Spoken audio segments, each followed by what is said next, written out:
भारताने पाकिस्तानला नेमका कसा धडा शिकवला, कोणत्या कारवाईसाठी काय वापरलं हे सांगण्यासाठी तीनही दलांच्या वरिष्ठ अधिकाऱ्यांनी आज पुन्हा संयुक्त पत्रकार परिषद घेतली होती। दरम्यान आमचा लढा दहशतवाद्यांशी होता, आम्हाला पाकिस्तानी सैन्यावर हल्ला करायचा नव्हता, पण पाकिस्तानी सैन्याने दहशतवाद्यांची साथ दिली, दहशतवाद्यांच्या मदतीसाठी उतरले असं भारतीय वायुदलाचे एअर मार्शल ए.के. भारती म्हणाले। तर दरम्यान भारताने पाकिस्तानचे ड्रोन हवेतच हाणून पाडल्याचंही त्यांनी सांगितलंय।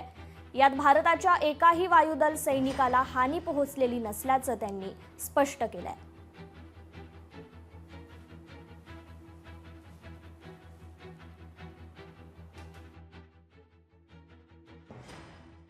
पाकिस्तान के ड्रोन्स और वेपनाइज्ड यूएवीज से की गई हमलावर कोशिशें भी इस ग्रिड के कारण नाकाम हुई और जो बचे कुचे ड्रोन्स थे उन्हें हमारे शोल्डर फायर्ड हथियारों से मार गिराया गया।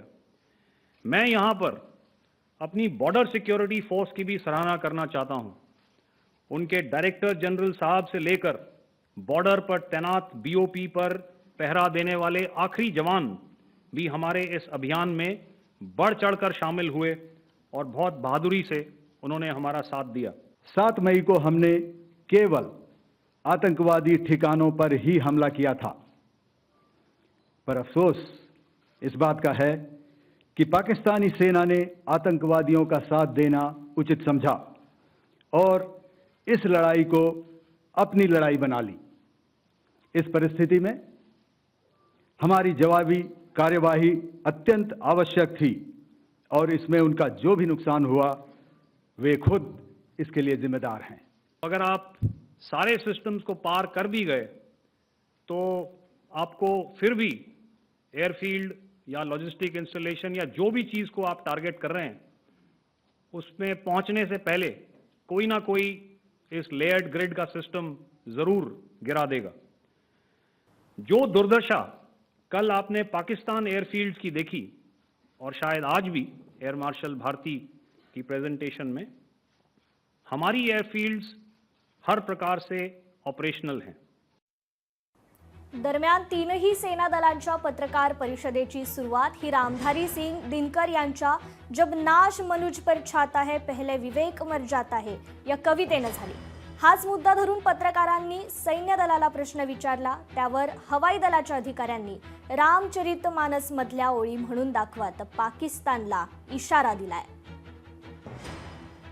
क्या संदेश दिया जा रहा है, तो मैं बस आपको रामचरितमानस की कुछ पंक्ति याद दिलाऊंगा, आप समझ जाएंगे। तो याद कीजिए वो पंक्ति जो है, विनय न माने जलधि जड़ भय 3 दिन बीत, बोले राम सकोप तब भय बिन होए न प्रीत। तो समझदार के लिए इशारा ही काफी है।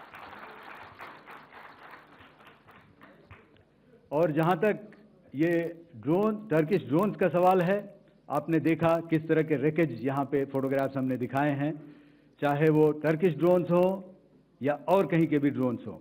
हमारे काउंटर यूएस सिस्टम्स, हमारे ट्रेन्ड एयर डिफेंस ऑपरेटर्स पूरी तरह सक्षम हैं और हमारी देश की जो इंडिजिनस कैपेबिलिटी है काउंटर यूएस के लिए, उसने दिखा दिया है कि चाहे किसी भी तरह की टेक्नोलॉजी आ जाए हम उसको काउंटर करने के लिए तैयार हैं। और मुझे बोलने की ज़्यादा ज़रूरत नहीं है, आपने खुद ही अपनी आंखों से देखा है हमने इनका क्या हश्र किया है। लोकशाही मराठी ऐका, पहा, जागरूक रहा।